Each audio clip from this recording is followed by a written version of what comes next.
있습니다. 네, 어제 질의를 수차례 했는데 후보자께서 답변을 명확하게 하지 않아서 다시 확인차 한 번 더 질의합니다.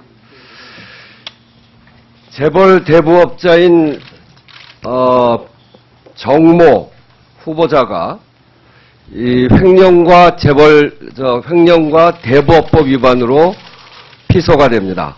그래서 피고가 돼서 1심, 2심을 후보가 속해 있던 태평양, 법무법인 태평양에게 의뢰해서 1심, 2심을 패소합니다.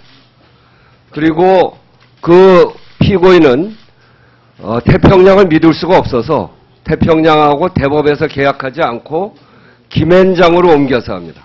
그런데 그 이후에 대법원에서 주심 판사가 후보자와 고등학교 동기 동창 같은 반이었던 분이 대법원 주심 판사가 됩니다. 그 이후에 다시 이 피고인은 계약을 하지 않았던 1, 2심에서 패소해서 하지 않았던 태평양으로 다시 가서 계약을 하고 그리고 후보자가 변호인으로 수임했습니다. 그렇죠? 예, 뭐 제가 담당 변호사로 예, 이것은 아무리 봐도 있습니다.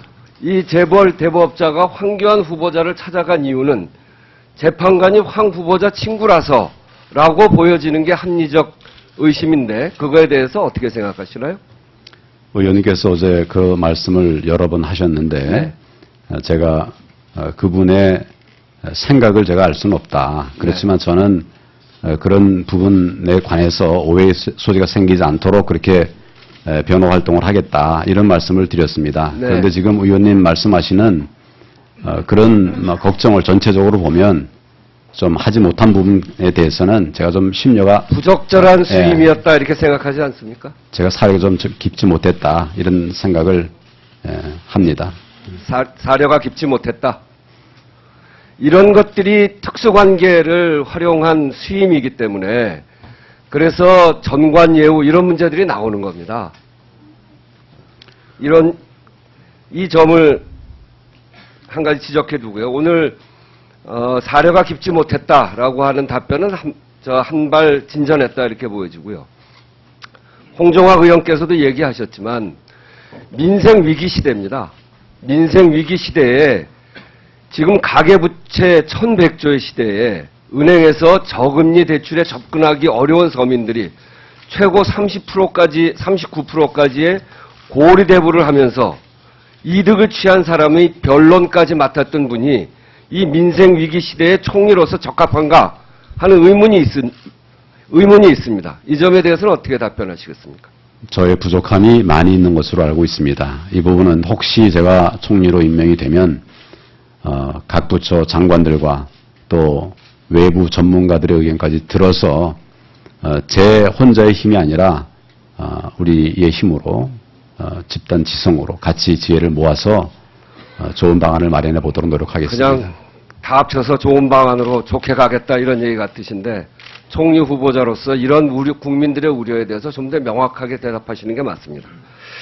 박근혜 정부는 경제 활성화를 위한 그 추진을 2년 넘게 해왔습니다.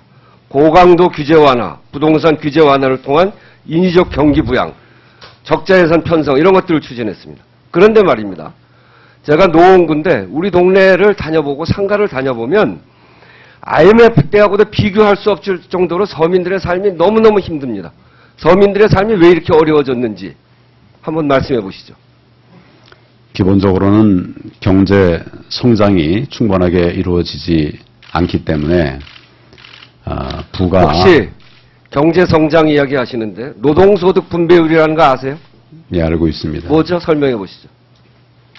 실제로 그 소득 중에서 전체 우리 국가의 소득 중에서 노동소득 소득이 차지하는 비율이죠. 예, 그렇죠. 예. 이 노동소득 분배율을 보면 96년에 62.6%, 2012년에 59.7%, 노동소득 분배율이 지속적으로 악화됐습니다.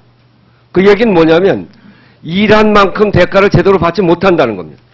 실질 임금과 실질 노동 생산성 격차를 보면 갈수록 늘어서 이명박 정부 이후에 실질 임금 상승은 아예 멎어버렸습니다.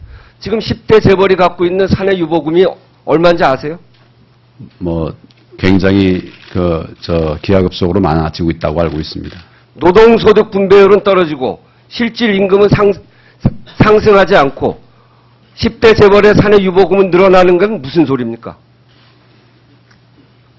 경제의 성과가 골고루 잘 분배되지 못하는 분배되지 않는 거 아니에요? 측면이 있다. 그러니까 경제 성장이 안 되는 게 문제가 아니라 이런 그 성장의 성과가 제대로 분배되지 않는 거란.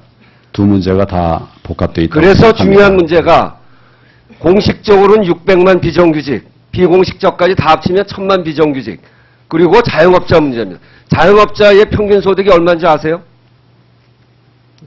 200만 원대인 걸로 알고 있습니다. 아, 참 큰일입니다. 147만 원입니다. 최저임금에 미치지 못하는 최저임금 정도가 자영업자 600만의 평균 소득입니다. 그걸 200만으로 아시니까 이게 얼마나 답답한 일입니까? 그렇다고 한다면 1000만 비정규직과 600만 자영업자의 소득이 이렇게 없기 때문에 내수가 죽고 동네 가게가 다 죽는 겁니다. 이것에 대한 대책이 있어야 돼요. 어떻게 하시겠습니까? 무슨 대책을 갖고 있어요? 정부에서도 가계의 가처분 소득을 높이기 위한 여러 정책을 시행하고 있는 것으로 알고 있습니다. 그런데 말이에요.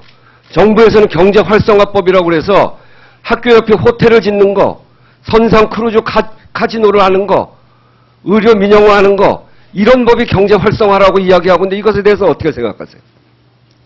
그런 지금 추진하는 법들이 전반적으로 경제 활성화에 도움이 됩니다. 다만 지금 의원님 걱정하시는 것처럼 활성화된 경제로 벌어들인 소득이 잘 분배되어서 가구들의 가처분 소득이 올라가게 하는 그런 것들이 과제라고 생각합니다. 저 후보자도 말씀하셨습니다만 잘은 잘 모르십니다만 비정규직 자영업 문제가 매우 심각하죠. 이 문제를 해결해 나가야 되는데 대기업 편만 들어주고 있단 말이에요. 그것에 대해서 견해가 이것도 아니고 저것도 아니고 하면 어떡합니까? 네. 제가 알고 있는 바로는 정부가 대기업 편만 드는 건 아니고 경제적 약자들의 지원을 위해서도 많은 그런 애를 쓰고 있습니다. 다만 그렇게 국제 경제 환경이 어렵고 또 우리나라도 성장이 잘 안 되고 있기 때문에 그런 것들이 원인이 돼서 흡족하지 못한 그런 상황에 되게 된 것은 전 국민들에게 좀 안타깝게 생각합니다. 정부의 경제 정책에 대해서 그런